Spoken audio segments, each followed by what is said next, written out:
Today we're going to speak about the two allies, the beast and its image. And in the last lecture we looked at the Reformers' view of the Antichrist. We studied the little horn power of Daniel chapter 7. And now we're going to pick it up in Revelation chapter 13 and expand it, because prophecy is designed that way. One prophecy builds upon a previous prophecy. And if you want the final picture and more information, then you need to study them all. And without the basics, you will not understand the later ones. So let's have a look at this prophecy. Revelation chapter 13. We're going to go through the whole of chapter 13, verse by verse. And I stood upon the sand of the sea, and I saw a beast rise up out of the sea. Now we've looked at some of these symbols already, and in Daniel they have the definition of a beast. The beast is a kingdom. So he saw a kingdom rise up out of the sea. And the book of Revelation gives us the answer and tells us the waters which you saw are peoples and multitudes and nations and kings, languages. So it's the kingdoms of the world. And I stood upon the sands of the sea of the nations, and I saw a beast, a kingdom, rise out of the nations, having 7 heads and 10 horns, and upon his horns 10 crowns. And upon his head the name of Blasphemy. Now we picked up that little word blasphemy when we studied Daniel chapter 7. Which component of Daniel chapter 7 was the blasphemous component? It was the little horn power. The little horn power. And the beast which I saw was like unto a leopard, and his feet were as the feet of a bear, and his mouth as the mouth of a lion. And the dragon gave him his power and his seat and great authority. Now, these creatures all sound very familiar, don't they? So let's have a look at an artist's rendition of this beast. He has the head of a lion. There are 10 horns on his head, and on the horns there are crowns. Then he has the body of a leopard, and he has the feet of a bear. Now, the only place we find all of these creatures is in Daniel chapter 7, because there the powers are described as the lion with eagle wings representing Babylon, and then there was the bear. We have the bear component here, which represented the Medes and the Persians. Remember, it was raised up on one side. And then we have the body of a leopard. That was the 4-winged leopard that represented Greece, that was divided after Alexander's time into 4 separate entities. And then it had the 10 horns, which represented the power that came out of Rome, so it's the divided Roman Empire. So all of these components are present in this creature. So you have Babylon, you have Medo-Persia, you have Greece, and you have Rome. And there are crowns on the horns, so this is a stage where this beast is exercising authority, because there's a crown on the horns. So it's a conglomerate beast. But upon the whole beast, there is blasphemy. Now let's just see what the Reformers made of this. Now this is Wesley's comment regarding this beast. And he says it quite bluntly. This beast is the Romish papacy. As it came to a point 600 years since, stands now, and will for some time longer. To this and no other power on earth agrees the whole text. And every part of it in every point, as we may see with the utmost evidence from the propositions following. This beast is a spiritually secular power. Opposite to the kingdom of Christ, a power not merely spiritual or ecclesiastical, not merely secular or political, but a mixture of both. The beast has a strict connection with the city of Rome. So this is what the Reformers believed. They saw all the components of Daniel chapter 7, and they find them in this beast. And then there are a number of pointers which tell us that the characteristics of the entire beast are very similar to that of the little horn. In fact, they are identical. One of them we've already had. Is a blasphemous power. So let's continue. And I saw one of his heads, as it were, wounded to death. Now it doesn't say it was wounded to death. It says, as it were, wounded to death. Some translations said one of the heads seemed to have a mortal wound. So there's a difference.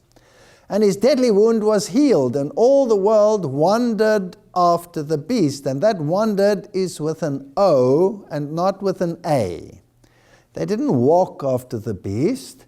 This is a cognitive function. They wondered after the beast. So they had the same mindset as the beast. And they worshipped the dragon, which gave power unto the beast. Now this is quite a profound statement. So they worshipped the dragon, obviously unknowingly, because the dragon gives this power, his power to this beast, and it's a counterfeit system, and the world is beginning to think like this beast and to follow it in its mindset. And they worship the beast, saying, who is like unto the beast? Who is able to make war with him? So obviously he's powerful. He's not easy to overcome. And there was given unto him a mouth speaking great things and blasphemies. This reminds us of the little horn power, which did the same. And power was given unto him to continue 42 months. Now you will remember that the little horn power ruled for 3.5 years. Now in the Hebrew, the year had 360 days and the month had 30 days. So if you multiply 3.5 by 30 to get the number of days, you get to 1,260. And if you take 42 months of 30 days and you multiply that out, you also get to 1,260. So it's the same time period. So he has the same attributes. He's blasphemous. He has the same time period. And he opened his mouth in blasphemy against God to blaspheme his name and his tabernacle and them that dwell in heaven. So what is blasphemy? We need to make sure again, as we did when we looked at the little horn. 2 Thessalonians 2 verse 4, remember the Reformers said that Paul, in describing the man of sin, was describing the exact same power that Daniel was describing when he described the little horn power. And we looked at all the parallels. Who opposes and exalteth himself above all that is called God or that is worshipped, so that he, as God, sits in the temple of God, showing himself that he is God. And the Reformers claimed that all the parallel Bible texts show that the temple is the church, because Paul, writing to the Ephesians, said, you are the temple of the living God. So here's this power sitting in Christianity. So it's a Christian power. Now, does the Pope claim to have this divine power? Well, he does. Ferrara's Ecclesiastical Dictionary, the Pope is of so great dignity and so exalted that he is not a mere man, but as it were God and the vicar of God. And Cardinal Bellarmine says, all the names which in Scriptures are applied to Christ, by virtue of which it is established that he is over the church, all the same names are applied to the Pope. So he takes all the titles of Christ. Now the word anti also means in the place of. So if someone takes the place of Jesus Christ, he is Antichristos, Antichrist. And then he claims infallibility. This is an attribute which belongs to God alone. This is Pope Pius IX, 1846 to 1878, during whose pontificate the doctrine of papal infallibility was dogmatically defined by the First Vatican Council. Now this is quite incredible that they defined it so late, because in practice it had been in vogue and in use throughout their existence. In fact, it came very early on in the first centuries after Christ that they assumed the power of infallibility. So papal infallibility is a dogma of the Catholic Church that states that in virtue of the promise of Jesus to Peter, the Pope is preserved from the possibility of error. When in the exercise of his office, this is official quote from Rome, as a shepherd and teacher of all Christians, in virtue of his supreme apostolic authority, he defines a doctrine concerning faith or morals to be held by the whole church. So he is infallible, he cannot make a mistake. It cannot even happen that in his thinking along these lines, he makes a mistake according to the doctrine. So this is an attribute that belongs to God alone, that he implies to himself.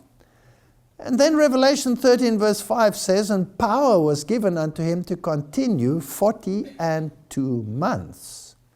So you have this specific time period, which we've already analyzed. 42 months, the Hebrew month, 30 days, 30 times 42, 1,260 days. And the reformers all said in one accord that the day-year principle has to apply to prophecy. Otherwise, the other prophecies in the Bible don't work out. If you don't apply it to this one, then you'd have to ignore it for the others as well. Then none of the prophecies work out. But all the prophecies concerning Christ have to use the day-year principle to apply. Ezekiel 4 verse 6, I've given you a day for a year. So there is a biblical injunction for doing this. Now if we look at the history, Vicarius ascended the papal chair in 538 AD. That's when the Ostrogoths finally were eradicated, one of the three horns that were eradicated, under the military protection of Belisarius. So these are the soldiers and the army of the emperor in the east that enabled him to take the throne because his opposition had been removed. This is just history. So we have a starting date for this prophecy. So the legally recognized supremacy of the Pope began in 538 AD when there went into effect a decree of Emperor Justinian making the Bishop of Rome head over all the churches, the definer of doctrine, and the corrector of heretics. So let's add 1,260 years to 538. Well, then we get to 1798. What happened then? Revelation 13 verse 3 says, and I saw one of his heads as if it were wounded to death. As if it were wounded to death. So here was a wound. Now, a beast is a kingdom. It's a political entity. So if it receives a mortal wound, that means the political power must be removed from it. So in 1798, what happened? Berthier, the French general under Napoleon, made his entrance into Rome, abolishing the papal government and establishing a secular one. So here, the political power of Rome came to an end. So the beast received a mortal wound. Unless it was a ruse and it just had to appear as if it had a mortal wound. That's another lecture in itself. For today, it received a mortal wound. And now it gives us some details about what the beast's activities were. And it was given unto him to make war with the saints. So it's a persecuting power. And to overcome them.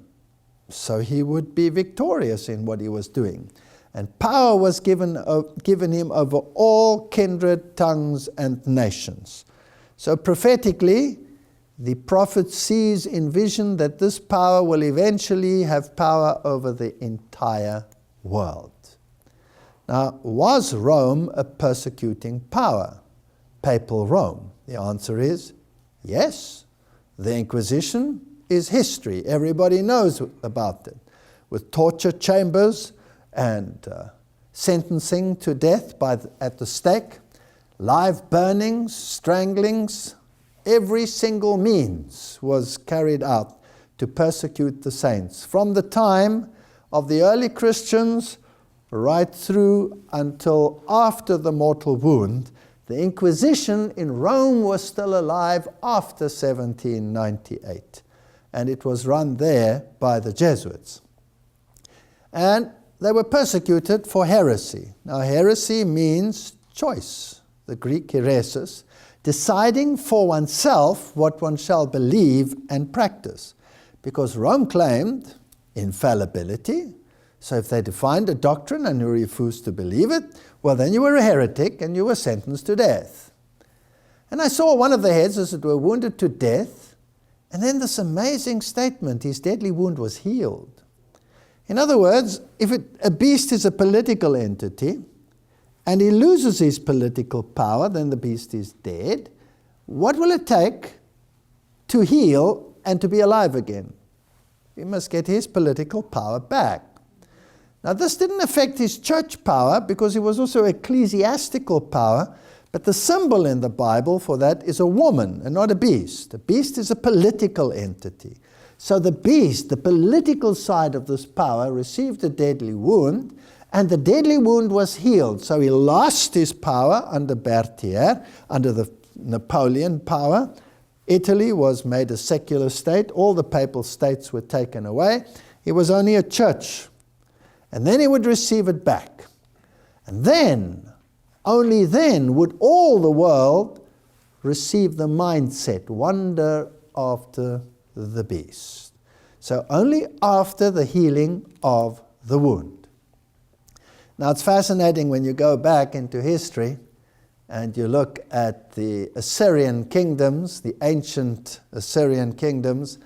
They had this very symbolism. So the Bible draws from known symbolism, which Satan had already counterfeited, knowing how God works, because even in the Old Testament we read about Leviathan, the seven-headed monster, and here the god, or the precursor of the god Marduk, is wounding one of the heads of the seven-headed beast. So the symbols that are used in the Bible, like the lion with eagle wings, these were known to the people of the time. So Daniel would have understood what this actually means. So it's fascinating that we can pick up this symbolism in the archaeology. Well, what happened and how did Rome get its power back? Well, it happened in 1929.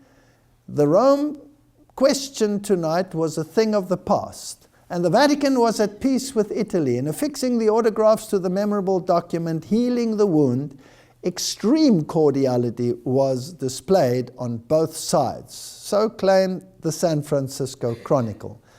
So they even used the word healing the wound.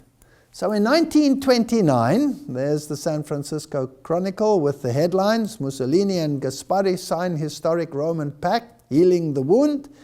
Here they are seen signing it. The Vatican received its political power back. And the smallest state in the world was born with the Vatican State, an independent sovereign nation with political power was born. So the wound was healed politically. And power was given him over all kindreds, tongues, and nations. That's quite an astounding prophecy. So this church that appeared to be politically done for would rise again and would control the entire world. Now this is where this little word, seem to have a mortal wound, comes in. Because what really happened in history is that when the political power for all intents and purposes was removed to the eye of the beholder, they went underground. And through their secret societies and their manipulations, through the Knights of Malta and through all their organizations, the Franciscans and the Jesuits and all of these, they expanded their power into every nation on earth without anyone knowing how it was done. It was a brilliant move. This is the funeral of Pope John Paul II. This is the first time that the mega media was involved in such an event and where the broadcast went to the entire world. and more people witnessed this than had ever before in history witnessed an event on earth. And the Pope lay there on his specially designed coffin, and millions of people watched it on television. And the media said the Pope was the only one to be a world evangelist. He could visit all faiths, Islam and Judaism. He prepared the way for a religious new world order. And we don't have time to show all the photographs and the activities of the papacy, how from shamanism to Hinduism to Voodooism, how he embraced all religions and gathered them together under his influence. And the BBC, to claim that he prepared the way for a religious new world order, is quite fascinating. So this is a power mongering of Rome. On Larry King Live, after the Pope John Paul's death, Billy Graham, who was the then-time leader, as it were, of the Protestant world, claimed that the Pope was the moral leader of the world. So even the ecclesiastical wound that it had received during the Reformation seems to have been healed. At the funeral, whoever was prominent in the world was there. Whether he came from the far right or whether he came from the far left, they were there. Whether they came from supposed pro-religious ideologies to anti-religious ideologies, they were there. Margaret Thatcher being from the right spectrum, Fidel Castro being from the left spectrum, and if your marriage date was set for the funeral date, well, even if you were a prince, you had to change your date of marriage. So this is a very prominent thing. So everybody who was a politician was there, and the living presidents of the United States lined up and even knelt at the casket, something that is unheard of because it was against the American Constitution of separation of church and state. And Newsweek at that stage claimed, under John Paul II, who helped bring down the Iron Curtain, the Holy See gained more political clout than it had enjoyed since the Renaissance. So I think the prophet looked ahead and he saw this power putting its tentacles into every nation, tribe, and tongue on the planet. If any man have an ear, let him hear. He that leadeth into captivity shall go into captivity. So now we're at a point where the Bible says, do you know who this beast is? Do you know why he looks like he looks? And if we analyze it a little bit further, we see that this is a conglomerate beast of Daniel. Now Daniel, if we look at the animals in Daniel, then we'll see that the lion had how many heads? 1. And the bear had how many heads? 1. So now we've got 2 heads. And then comes the leopard beast. How many does he have? 4. So we've got 6. And the final terrible beast has how many heads? 1. That's 7 heads. So there are 7 heads in Daniel chapter 7, and this beast in Revelation 13 has 7 heads. How many horns were there in Daniel? 10. This beast has 10 horns. The crowns are on the horns.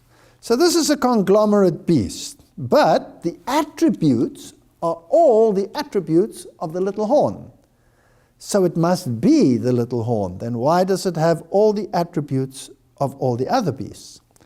The answer is simply this, that those political kingdoms, Babylon, Medo-Persia, Greece, and Rome, all ceased to be world powers. They disappeared off the stage of history as world powers, but their ideology did not disappear. So the Babylonian ideology of mother and child worship didn't disappear. The deities that were worshipped, the many deities that you can consult, they didn't disappear. And then the Medo-Persians, they had a totally different structure which they added to the religious system, where they built the Maitreya, the little groupings, and you could belong to different groups of people with different activities within the religious orders, and if you received a congregation, then you were called father. Now Rome took over the structure of the Medo-Persian system for its church organization. So you have different orders with different goals and different ideologies. You have the Franciscans, the Dominicans, the Augustinians, the Jesuits, etc., etc. Each one concentrating on something different, but each one having churches under their control and being called father of the various congregations. So the organization is like the Roman Maitreya, because when the Romans took over the Medo-Persian religion, they incorporated Mitraism, and the elite, the leaders in Rome, were Maitreics. Like Constantine was a worshipper of Mitra. And then that represents, of course, the feet of the bear. That's what it stands on. That's its organization. But it also has a philosophy. This beast has a philosophy, and it's not a biblical philosophy. It's a Greek philosophy. And so we find that they have a philosophy, for example, of natural law as the basis for determining what is right and wrong. And that is a Greek philosophy. And how they see the state of the dead, and how they incorporate all of these issues, and how they believe in rationalism above divine revelation, is all based on Greek philosophy. So the body of the beast is Greek. And then, of course, its legal system and its rulership power is Roman. It's, after all, called the Roman Catholic Church. And in the Middle Ages, it ruled the nations of Europe. Therefore, the crowns were on the horns. So this is a conglomerate beast where the Roman Catholic system has incorporated all the ideologies. So it's the only system that exists today that consists of the lion, the bear, the leopard, and the 10 horns, all in one organization, all the best ideologies. And when it received a mortal wound in 1798 and ceased to exist for a while, at least for the public eye, then the scripture says he went into captivity. And the Pope actually literally went into captivity. He that killeth with the sword, Rome killed with a sword, must be killed with a sword. So the beast received a mortal wound and it died. Here is the patience and the faith of the saints. Now it takes patience, because this is not the end. Now it gets interesting. So in 1798, this system received a mortal wound. The Papal States were taken away. The Pope was taken captive, and he was exiled from Rome. Mortal wound. We have a date for that verse. It's 1798. So the prophet sees the one beast entity going into captivity, and then he turns around and he sees another beast, and he describes it. And I saw another beast. Now we know what a beast is. A beast is a political entity coming up out of the earth. Now the first one came up out of the sea. Now the sea is the peoples, the nations, the multitudes, the kingdoms of the world. This one doesn't come up out of the sea, so it must be in an area where there are not political entities, political structures. Doesn't mean there are no people, it means there's no political structures. And it had 2 horns, like a lamb, and he spoke like a dragon. Now we know that the first horn spoke like a dragon, but this horn, this beast, had lamb-like principles, but he would speak like a dragon. So it's another kingdom which arises when the first one goes into captivity. Now, who could this be?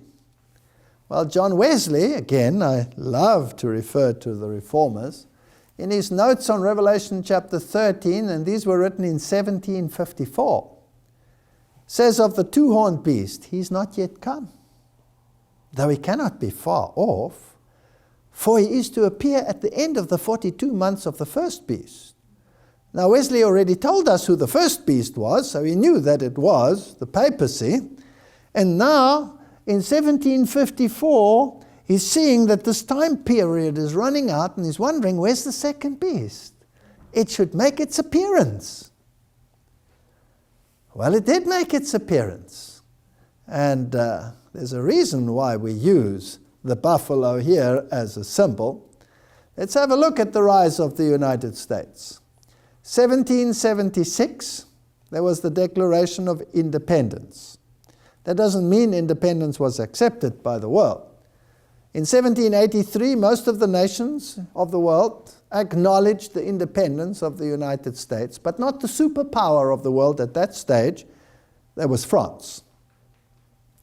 1787, constitution is framed. You only really become a political entity once you have a constitution. 1791, the Bill of Rights was added, and in 1798, France recognized the independence of the United States. Now this is fascinating. This is beyond coincidence, because France is the very nation that gave the first beast its mortal wound. And it is the very nation that recognizes the second beast, and then sends a gift, the Statue of Liberty, which is a statue of Mithraism, to New York. And it's interesting that New York, the island where it stands, Manhattan, falls under maritime law. So it's actually an entity within itself. That's another lecture. 1863, Slave Emancipation Act. So they are lamb-like principles. And of course the Bible refers to the Lamb of God that taketh away the sins of the world. So this must be another Christian nation. And this Christian nation has lamb-like principles, but will speak like a dragon. Now if I want to know how a dragon speaks, I have to ask the first beast, because the dragon gave the first beast its power. So he spoke like a dragon, verse 11, and I'd like to ask the first beast, can you explain to me how a dragon sounds? Well, let's ask the first beast. The state has not the right to leave every man free to embrace whatever religion he shall deem true. The church has the right to require that the Catholic religion shall be the religion of the state to the exclusion of all others. So that's beast language. Freedom of conscience taken away. Now you will say, but Rome doesn't require that today. You can be whatever you want to be. Yes, provided you're in the ecumenical movement, and provided you acknowledge the supreme authority of the Bishop of Rome. What if you do not do that? If you don't fall under that ambit of protection and inclusion, would this perhaps apply then? Could anyone that does not acknowledge this authority be excluded? Could the United States become prescriptive in terms of what you may or may not believe? Cursed be those who assert liberty of conscience and of worship, and such that maintain that the church may not employ force. This is the syllabus of Pope Pius, 1864. Well, this is the language of the first beast, contrary to the lamb-like constitution of the second beast, the United States of America. The Roman Catholic Church must demand the right to freedom for herself alone. La Civiltà Cattolica is the official Jesuit publication. So obviously that is what they believe. The Roman Catholic is to wield his vote for the purpose of securing Catholic ascendancy in this country, Catholic world. So that's beast language. That's dragon language.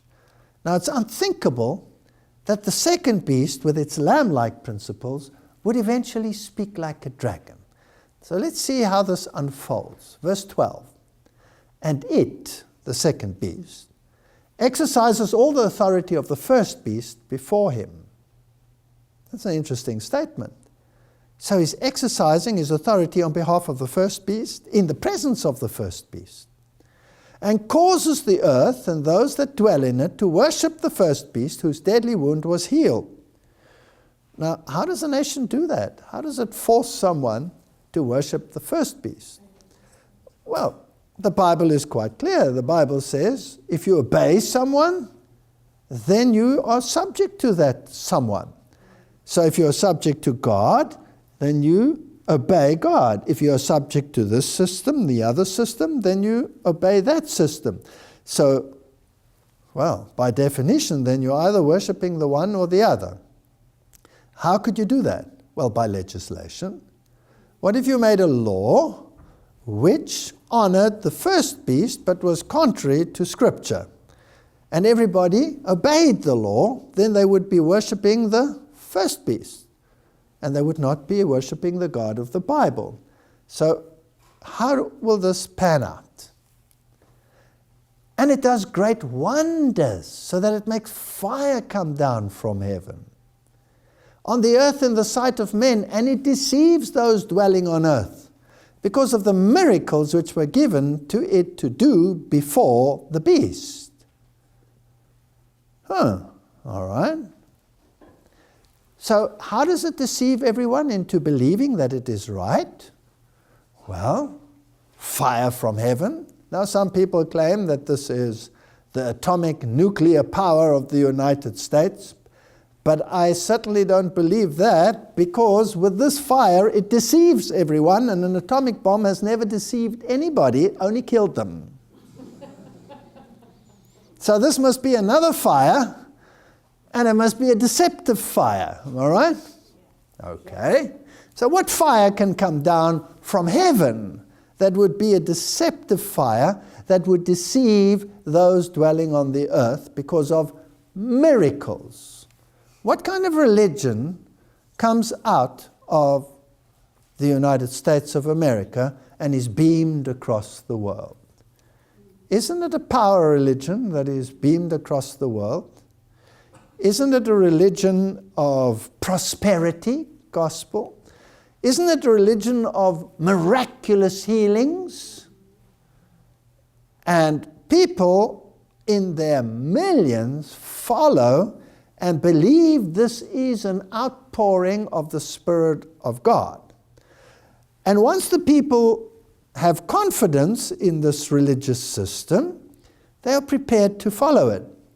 And then the beast will say the following, saying to those dwelling on the earth that they should make an image to the beast who had the wound by the sword and lived. Fascinating verse. So you have to make an image to the first beast. Now an image is something that looks like the original. If I stand in front of a mirror, what do I see? I see an image of myself.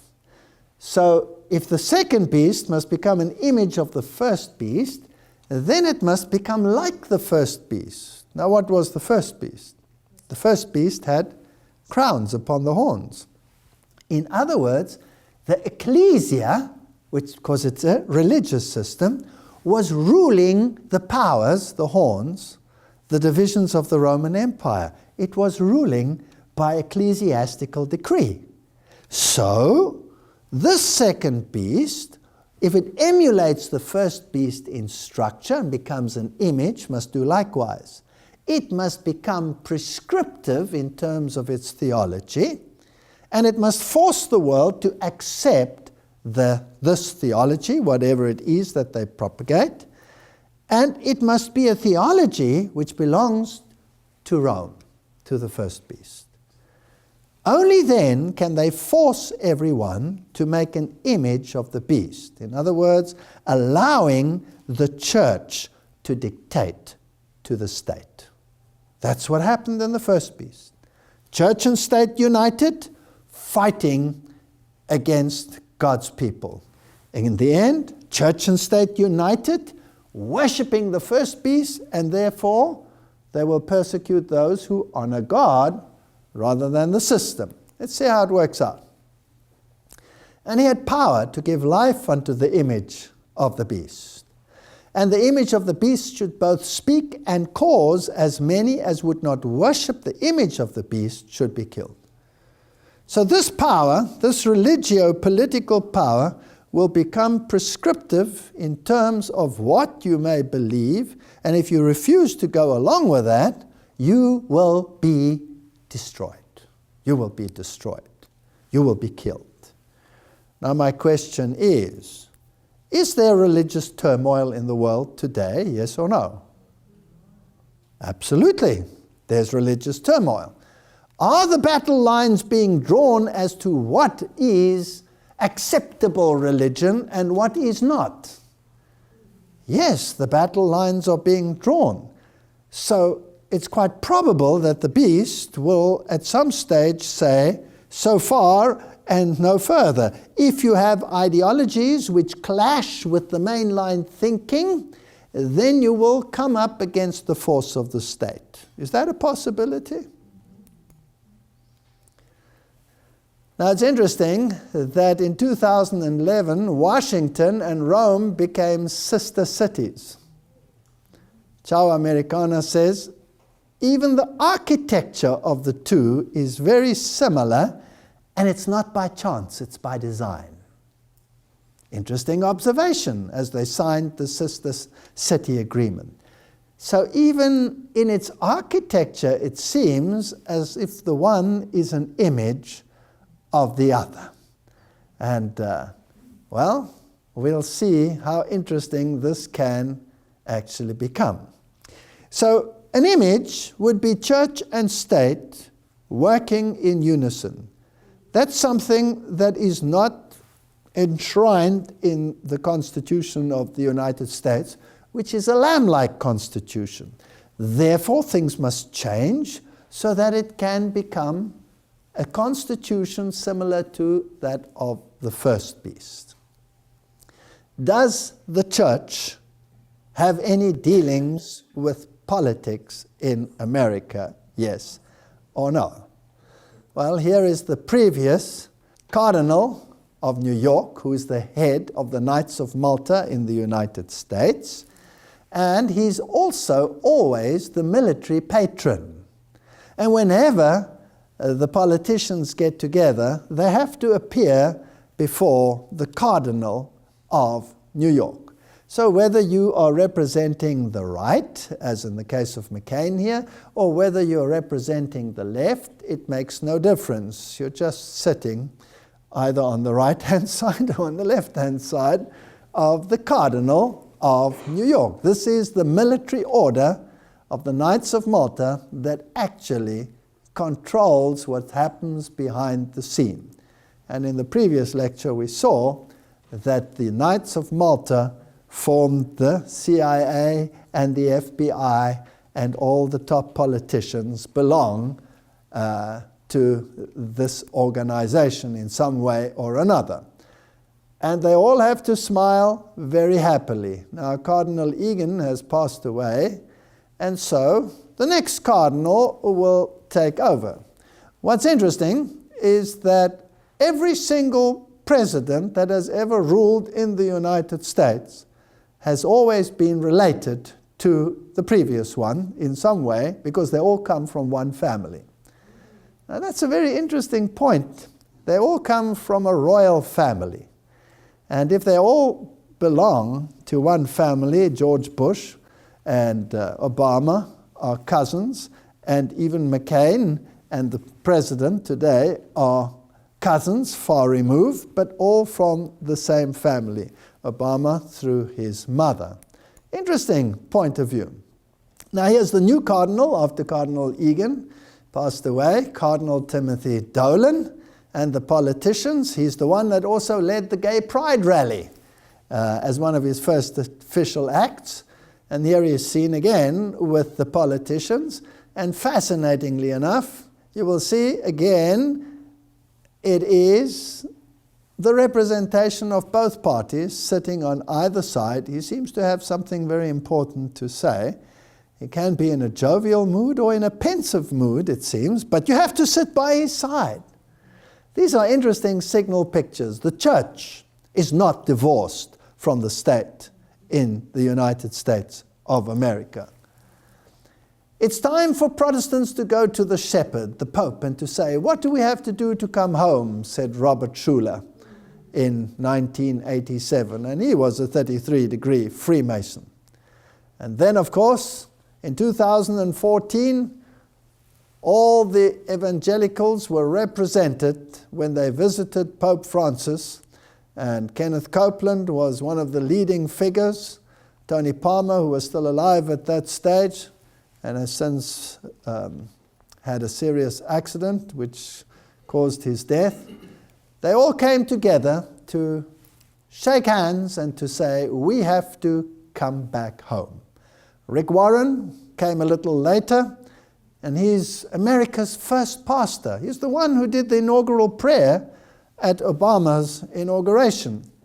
He said the first Reformation was about belief. This one is going to be about behavior. The first one was about the creeds. This one's going to be about our deeds. The first one divided the church. This time it will unify the church. So the wound is healing also ecclesiastically. The divisions that occurred amongst the Christian denominations will disappear in this grand ecumenical movement. So mega church pastor Rick Warren joins Pope Francis in support of a common mission. Pastor Rick Warren has called on non-Catholic Christians to join with Pope Francis and the Catholic Church in pursuit of their common goals. So the wound is healing not only politically, but also ecclesiastically. Up close, you can feel the humility and the compassion that others see from afar. So the world is coming together. Verse 13 and 14, and it does great wonders, so that it makes fire come down from heaven on the earth in the sight of men. And this fire is deceptive. And because of the signs he was given power to do on behalf of the first beast, he deceived the inhabitants of the earth. So they believed that God was in this movement of church and state all joining together because they saw this outpouring. But the Bible calls it a deceptive outpouring. And he had power to give life unto the image of the beast, that the image of the beast should both speak and cause that as many as would not worship the image of the beast should be killed. So this is a serious issue. We must look at it very carefully because there will be a death decree. Now, let's have a look at a little bit of typology. When we go back to the book of Daniel, Nebuchadnezzar made an image, and he made it of pure gold because he defied the God of heaven who said that his kingdom would be replaced by another and by another and by another. And he said, no, his kingdom would not disappear, and everybody has to worship him and not listen to what the God of heaven had to say. So that was a similar situation on a small scale. And then the three friends of Daniel were thrown in the fiery furnace because they refused to bow down to the image. And the interesting thing is that when Nebuchadnezzar looked, he saw a fourth man in the fire, one who looked like the Son of God. And when he called them out, there was not the smell of fire upon them, because God had protected them. This is a type of what will happen at the end to those who refuse to bow down to the image of the beast. When the odds are against them, when the hands of the law already grab them, when they are ready to throw them into the fire and to annihilate them, God will intervene. This is a promise in typology, so that none should be afraid. And he causes all, both small and great, rich and poor, free and bond, to receive a mark in their right hand or in their forehead. And no man might buy or sell, save he that had the mark or the name of the beast or the number of his name. Now here's another mouthful that we have to unravel. So everybody of every class, rich or poor, will have to receive a mark on their right hand or on their forehead. Now, modern theology, which is a deceptive theology, tells us that this will be a barcode or similar, which will be necessary for you to access your bank account.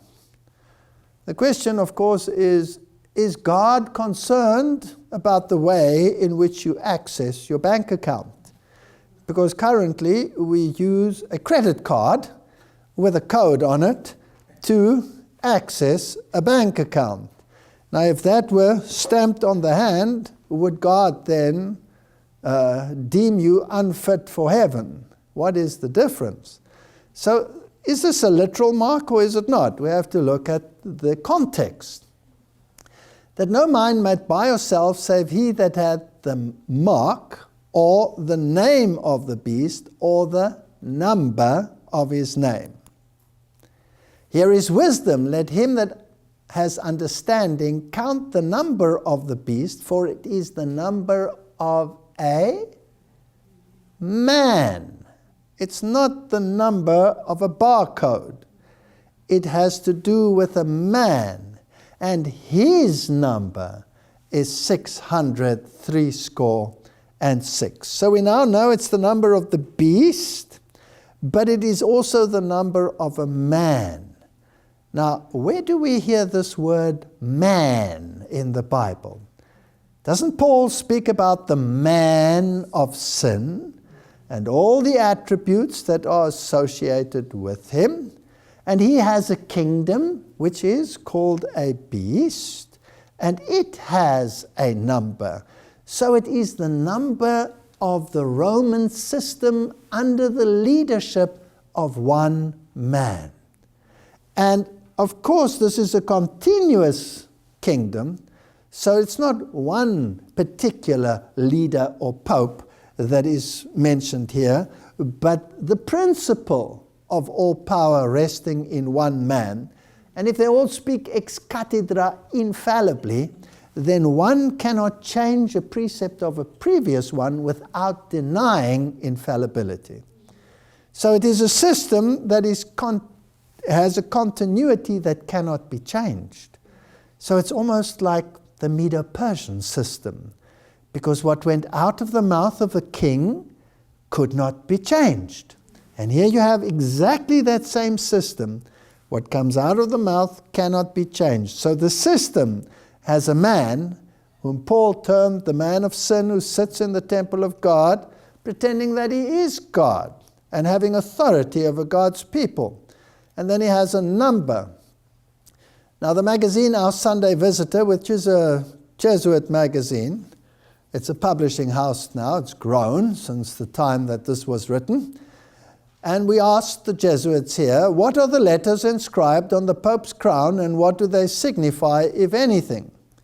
The letters inscribed on the Pope's mitre are these: Vicarius Filii Dei, which is the Latin for the Vicar of the Son of God. Now some claim that this was a mistake. But 2 years later, they published it again with the same explanation. I'm sure the Jesuits would know what is on the Pope's mitres, even if those mitres are under lock and key today for obvious reasons. So this comes from their mouth and was repeated twice. Vicarius Filii Dei, which is Latin for the Vicar of the Son of God, which literally means in the place of the Son of God, which literally means Antichrist. So basically, what's standing on the mitre is Antichrist, Vicarius Filii Dei, and the Latin letters have numeric value, and if you add them all up, then you will find that they come to 666. But it's not only the number of his name, his title, it's also the number of the beast. So if you use different languages, if you use the Greek, for example, then the official designations for this kingdom are the Latin kingdom, which in the Greek is Helatina Basileia, And that works out to 666 because the Greek letters also have numerical value. And don't confuse an E value 8 with an E value 5 because the one has a little line on it which gives it a different value. And then the Italian Church, official title, Italica Ecclesia. And the Latin-speaking man, the title for the papacy in the Greek is Latinos 666. They all work out to 666. So this beast power, the beast itself, the kingdom, has a number, 666, and the name of the man has a number, which is 666. Now it is beyond pure chance that you could have all of these together. So what is the mark of the beast? The only way we can find out what is the mark of the beast is to ask the beast, "Excuse me, beast, do you have a mark?" And the Pope answers, "The Pope has power to change times, to abrogate laws, and to dispense with all things, even the precepts of Christ." So he says that he stands above the Bible, he can change it. But the Bible says Jesus Christ the same yesterday, today, and forever. So obviously this is presumption to say that he has power to change the precepts of Christ. So what is his mark? Of course the Catholic Church claims that the changing the Sabbath to the Sunday, was her act, and the act is a mark of her ecclesiastical power and authority in religious matters. Okay, is there another quote? Yes, Catholic record. "Sunday is our mark of authority.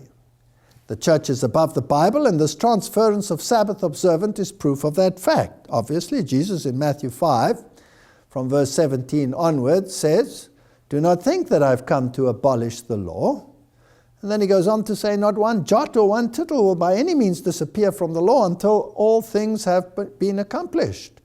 Till heaven and earth disappear, not one jot or one tittle will pass from the law." But here they claim that they've changed the law of God, and they make it a mark of their authority. So this must be the mark of the beast.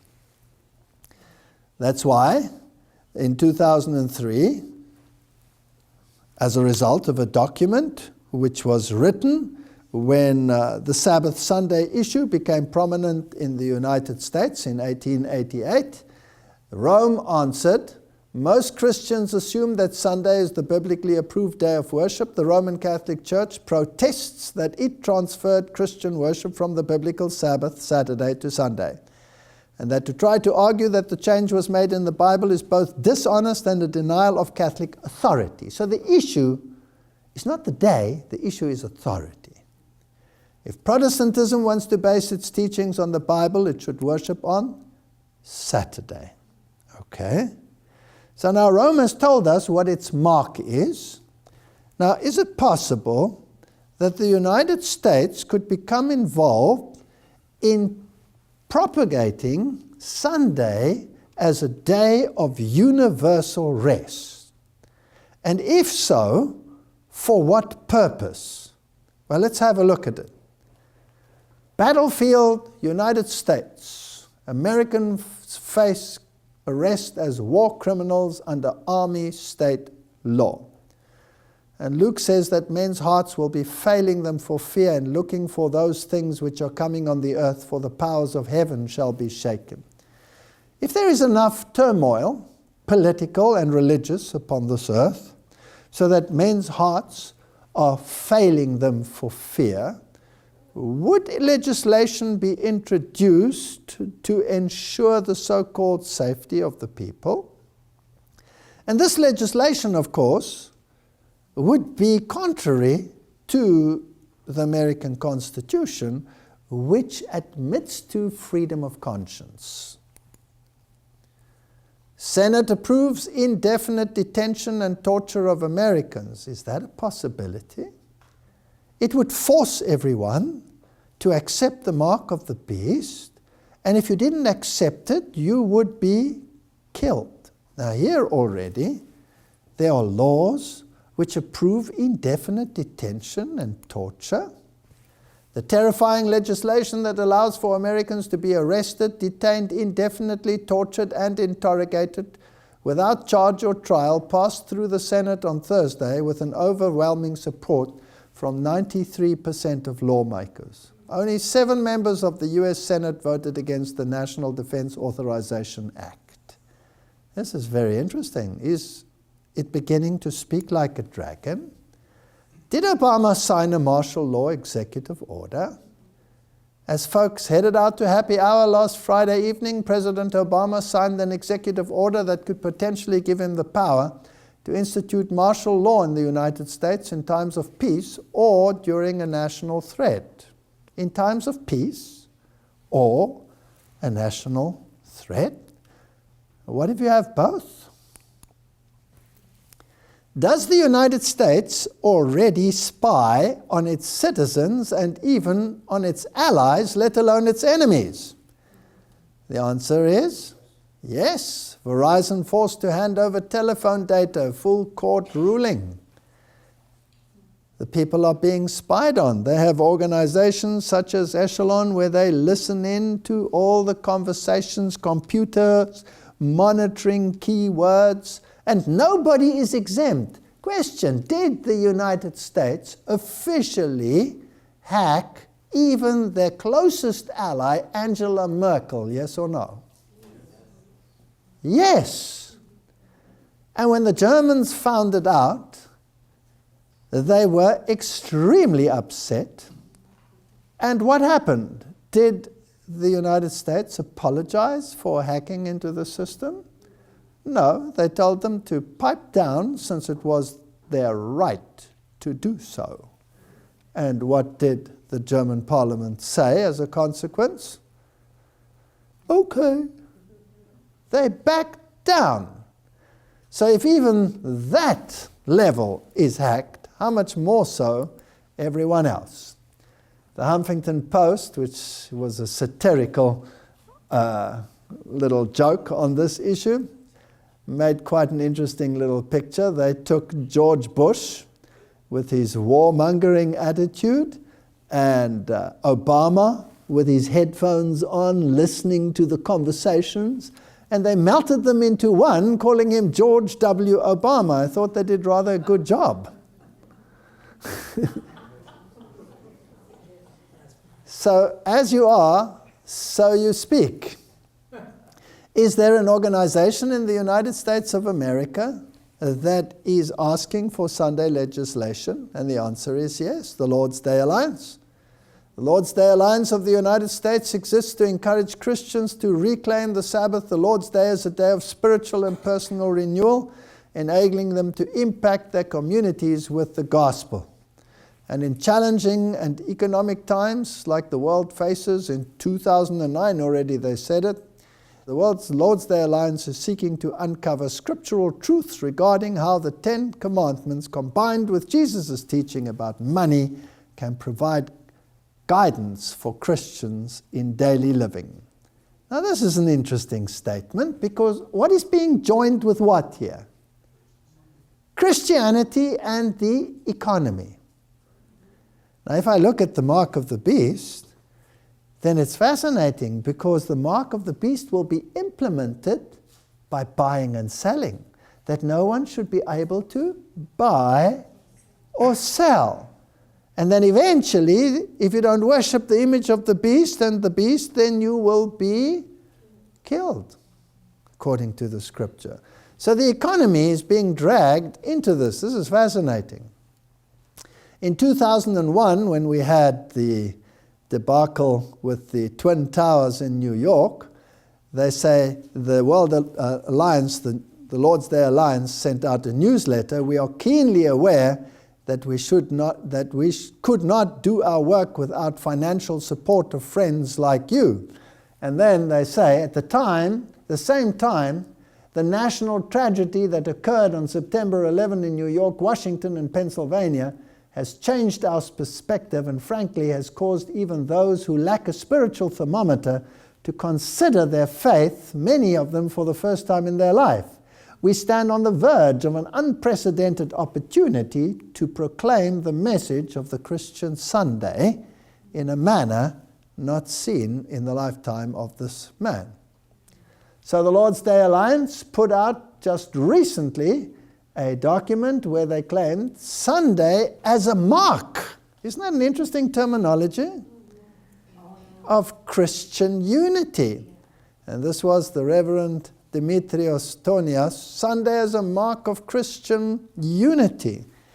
So this is what will unite Christians throughout the world, and also economic advantages. Now we'll see how they put this together, because it's brilliant. The EU must keep Sunday, says the Catholic Church.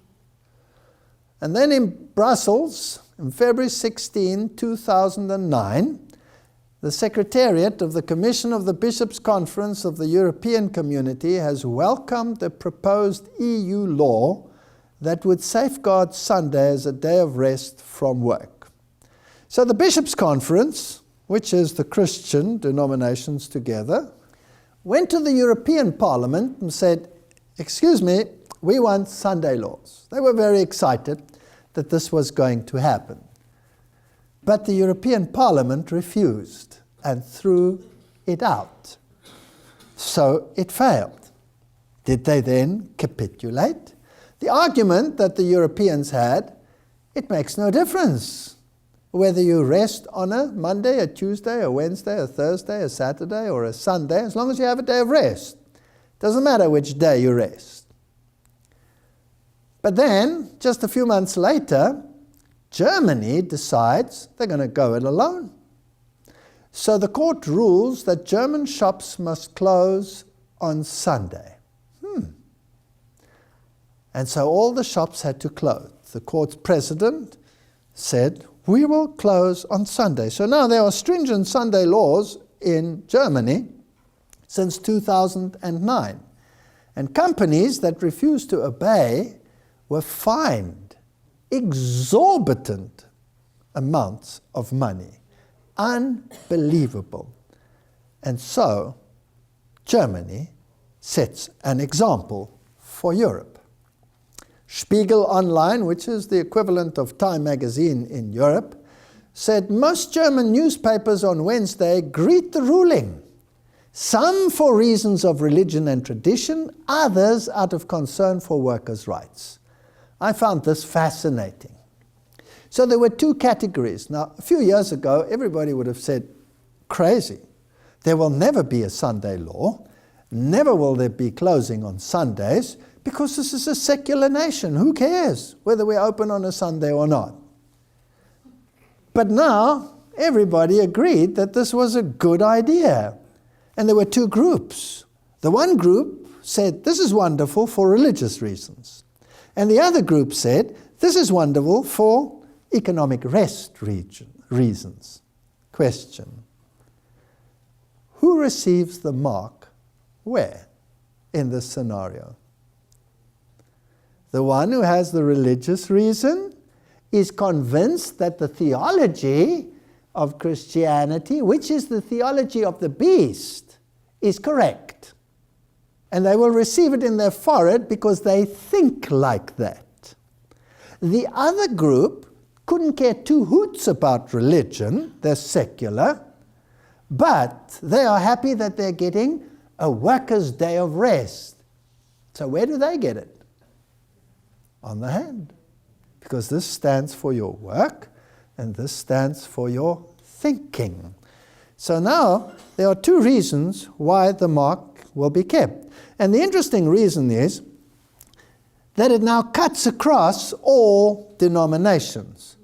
Because those who receive it in their forehead and do it for religious reasons are happy, and those who receive it for economic reasons, whether they be Buddhists or Hindus or Muslims or Christians, whatever, they receive it on the hand. But either way, if you obey this precept, contrary to God's explicit command, then you run into conflict with God's word. And then the labor unions joined the churches in their campaign to ring-fence Sunday as a day off for the nation. So first it was the churches that went to the European Parliament, and the European Parliament said, no, it doesn't matter what day you rest. So now there was an alliance between the trade unions, who represent the workers' rights, and the churches, and they went back. But they had another alliance as well. Krisengipfel im Kanzleramt, das Sonntagsgegacker. Very interesting. There was a crisis, a financial crisis in Europe in 2009, as everyone knows. And Angela Merkel and her top aides were preparing discussion documents for Parliament, and the only day they had was Sunday. So she got this small group together to discuss the issue as to what they would discuss in Parliament on the Monday. And there was consternation in the religious world as a consequence. So the Reinhard Marx, who is the Archbishop of München, and by the way, Cardinal Ratzinger, who became Pope Benedict, had that position as well, so it's a very high position. He said the following, I'll read it in German and then translate it. He said, Politiker sollten ein Zeichen setzen und sonntags keine Arbeitssitzungen abhalten, forderte der Oberhirte grollend die Sonntagsruhe ein. Politicians should set a mark, because in German, the mark of the beast is das Mahlzeichen des Tieres. Mark. So politicians should set a mark and should not work on Sundays, but should rest on that day. So the church is becoming prescriptive in Europe. This is a picture of Reinhard Marx, and I was naughty, so I couldn't resist it, because he was wearing purple and hugging someone in crimson. And the book of Revelation chapter 17 says the woman, the church, was arrayed in purple and scarlet colored and decked with gold and precious stones, etc., etc. But in her hand was a golden cup full of the abominations and filthiness of her fornication. Now that's harsh language, but what it means in biblical terms is that she is apostatizing against God's word. It's apostasy. And in her cup is a doctrine, a wine, which is contrary to the doctrine of the Bible. So here they were propagating a doctrine which is theirs, which they call the mark of the beast, and it's contrary to the Bible, which says the seventh day. Then there was mobilization for the protection of Sunday in Europe. And they went again to the European Parliament, this time fortified with the labor unions and the civil societies, and said, we want Sunday legislation.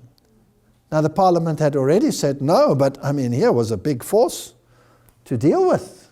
And they had some arguments. Protection of a work-free Sunday. That was a year later, in 2010. So the Parliament backed off a little bit because it was now the churches. These are the alliances of the churches that took place, the civil societies, and the trade unions. So it was not just a religious affair. And their argument was rather brilliant. The European Parliament said, we want the citizens to acknowledge your request. So we want a European initiative campaign for the work-free Sunday. This is Zenit. This is the Catholic newspaper. We need 1 million citizens to request a day for children. So now it become a family affair. Why a day for children? And then they started an advertising campaign. Sundays, Daddy and Mommy belong to us. Now the reason for this argument is rather clever. The Parliament had said it doesn't matter what day you rest as long as everybody gets a day of rest. But the school children are occupied for 6 days with school affairs and sporting affairs for school events. So the only day of the week when the whole family can be together is Sunday. And they argued the following way. They said, if, particularly the civil organizations said, if you break up the family by giving the parents a day of rest on Wednesday, that means the children are alone at home on Sunday. And what do kids do when they are alone? They go walking on their streets, they're with their friends, they start taking drugs, and the family unit crashes. So, if you don't give Sunday, then you are against family unity. And so the children says, Sunday, Daddy and Mommy belong to us. Hands off, European Parliament. You have no right not to legislate Sunday.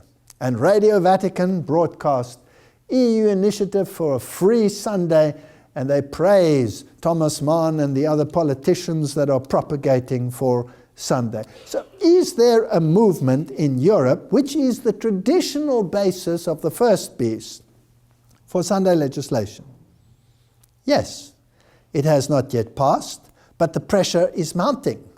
So they organized the organization called the European Sunday Alliance, which says we need to protect your health, we need to protect our families' private life, and we need to live together, so we need Sunday. And another initiative was the 1,000 tables for Sunday in Europe. So the Ecumenical Council of the Protestant churches put out tables and made the citizens sign that they want to keep Sunday. And it's very interesting. They asked the question, are you still shopping or are you celebrating already? In other words, celebrating Sunday rest. And then interestingly, they have this little caption here, which says, on the 3rd of July in the year 321, 1,690 years ago, a decree went into effect by the Emperor Constantine that Sunday should be a rest day. Therefore, on the same day, the 3rd of July, which was now in 2011, we are going to see to it that it stays that way. So they chose that date, and they said, now we want Sunday. So they put out the tables, and as the people come out of the stores, they gather them and discuss the Sunday issue and make them sign. So there's a mega movement.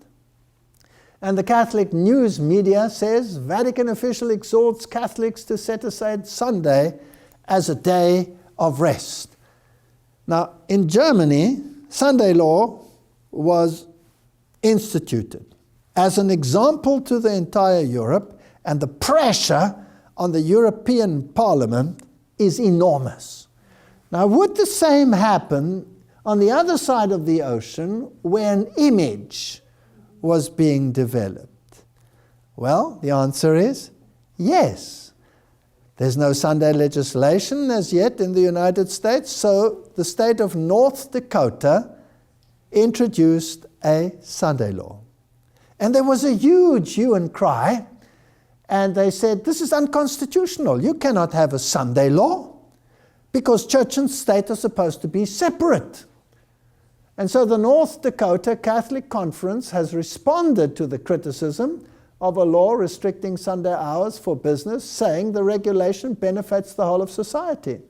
The purpose of the North Dakota Sunday closing law is not to impose times of worship, nor is it to demand adherence to religious doctrine.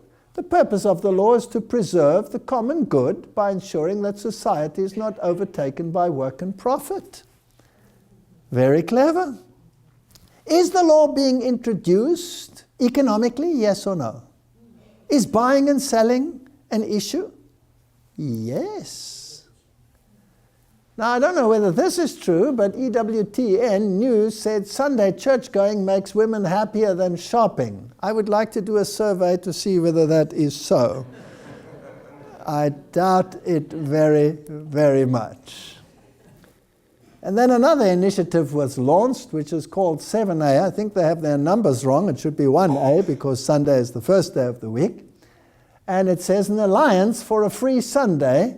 and they have all these little egg cup holders, and they say, without Sunday, something is missing. So you can only really be fulfilled if you keep Sunday. So this is the argument that's going on in the world, and the politicians were seen signing the documents asking the European Parliament for Sunday legislation. Now some people argue, but what about the Jews? They all keep Sabbath.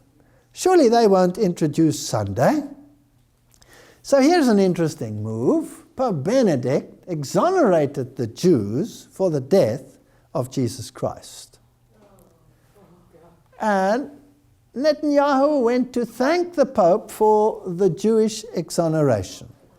The Pope claimed the Jews were not responsible. After all, it was the Romans who crucified him and not the Jews, so the Jews are forgiven. That was very kind of the Pope, but the Bible says otherwise. The Bible says it was the Jews that asked for the crucifixion, and therefore they claimed his blood be upon our head and upon our descendants. That's what they said. So now, what could possibly be the response? Closer ties with Rome.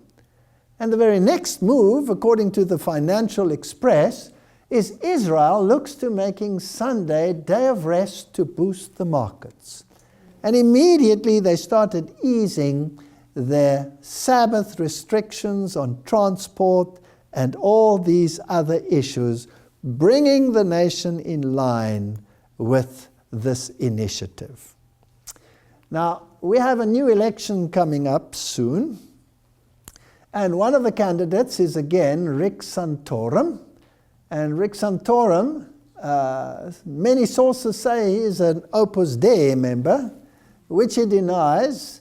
Santorum has said he is not a member of Opus Dei, just an admirer. But he has numerous connections to the group. In 2002, he traveled to Rome with high-profile American members for the 100th birthday of Opus Dei's founder, Jose Maria Escriva. And some sources say he and his wife have been initiated. The 5-day event is where Santorum first criticized J.F. Kennedy's separation of church and state speech. And in the last election, they had this little joke in the Los Angeles Times. Rick Santorum slams JFK, emulates Pat Robertson, and says, and he's the newest member of our TV ministries, same-sex marriage, abortion, the pill, atheists, and all of these issues. It's interesting, because morality is a big issue today. And I think the time is coming when the public will say, the church has to act, and government must act in unison with the church. Then we'll have an image of the beast. And what if we get some other legislation in the deal which honors the first beast? What then? What did JFK say that was so obnoxious to Rick Santorum, a current running presidential candidate, who said that the speech of JFK made him want to throw up? His words. JFK said, I believe in an America where the separation of church and state is absolute, where no Catholic prelate will tell the president, should he be Catholic, how to act, and no Protestant minister would tell his parishioners for whom to vote, where no church or church school is granted any public funds or political preference, and where no man is denied public office merely because his religion differs from the president, who might appoint him, or the people who might elect him. I believe in an America that is officially neither Catholic, Protestant, nor Jewish, where no public official either requests or accepts instructions on public policy from the Pope, the National Council of Churches, or any other ecclesiastical source, where no religious body seeks to impose its will directly or indirectly upon the general populace or the public acts of its officials, and where religious liberty is so indivisible that an act against one church is treated as an act against all. His words weren't even cold when the man was dead. This is a very interesting speech.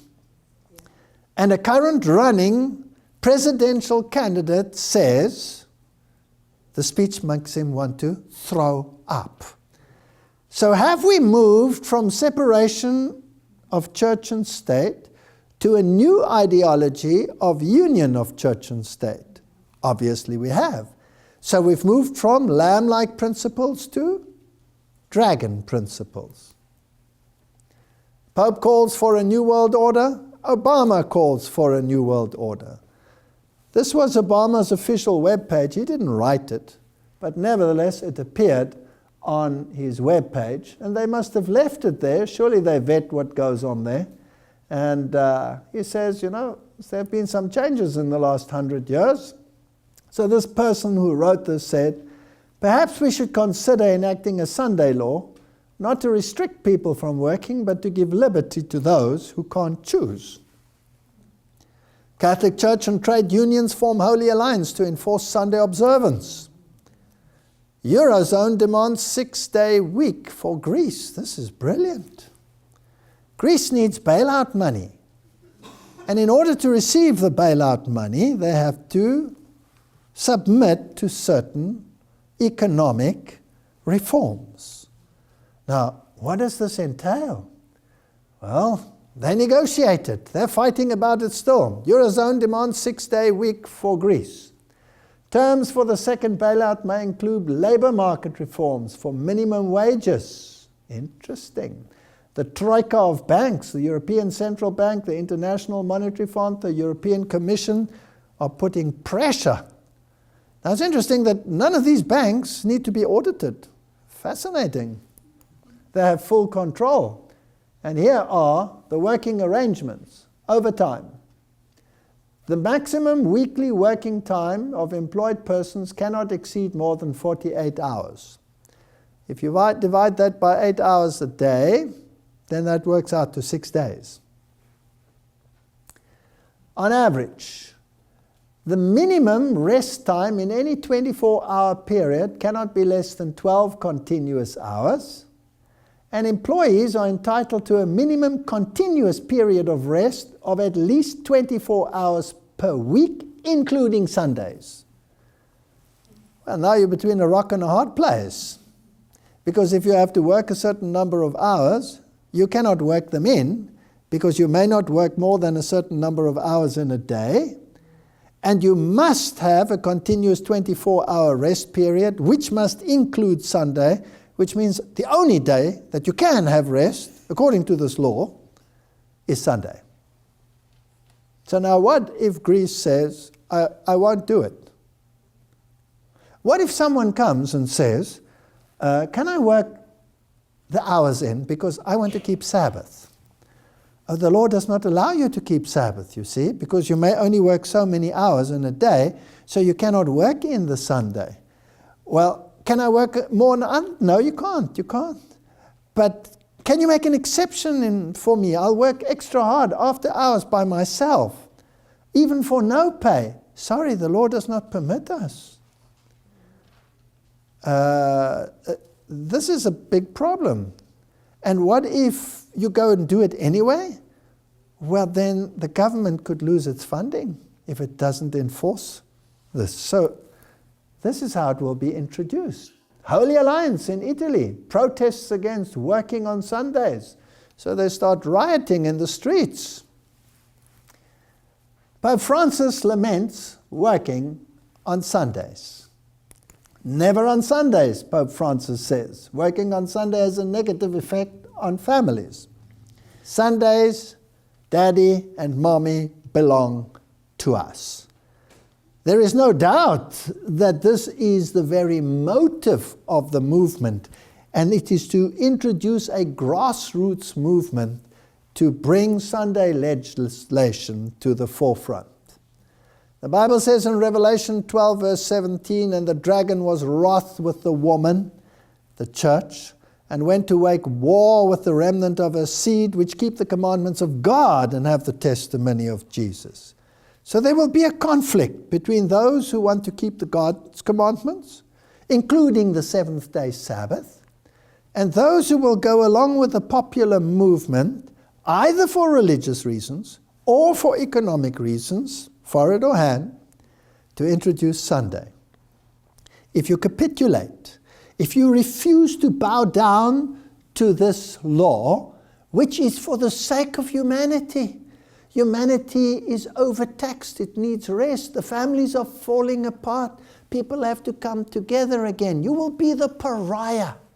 You will be the new ISIS, even though it is an ideological ISIS and not a sword ISIS, except the sword of the Spirit. And the papacy has already opined and said that if you criticize it, it is terrorism. And even if you are not violent, if you are fundamental in your thinking and you want to take the Bible literally, then you are an enemy. So it is quite obvious that this legislation is not only possible, it's probable. Know ye not that to whom you yield yourselves servants to obey, his servants you are, to whom ye obey? Whether of sin unto death or obedience unto righteousness. So here's the choice. If you choose to obey God, then you are obedient to God and you're showing homage to God and you're worshiping Him. If you choose to obey the decrees of the beast and the image of the beast, then you pay homage to the beast and to the image of the beast. And so you either receive the mark of the beast or you receive the seal of God. One of the two. And that is the choice that everyone will face in the very near future. The writing is on the wall. And we will see how it unfolds in the next lectures, when we'll look at greater detail about the fire that comes down from heaven and how it affects the thinking of the people. And then we will see how this kingdom is to be set up. We are living in phenomenal times, and we should take note of these prophecies. Protestants used to believe it, and Protestants today, if they want to believe the Bible, should go back to their roots. Let's pray. Heavenly Father, we are living in very serious times, and soon the mark of the beast will be implemented on a universal scale. And we will have to make a choice to pay homage to you or to the system. Help us to make righteous choices, because it's not just an issue of a day, it's a question of authority. Whose authority do we acknowledge? The biblical one or the traditional one? Help us to this effect in Jesus' name. Amen.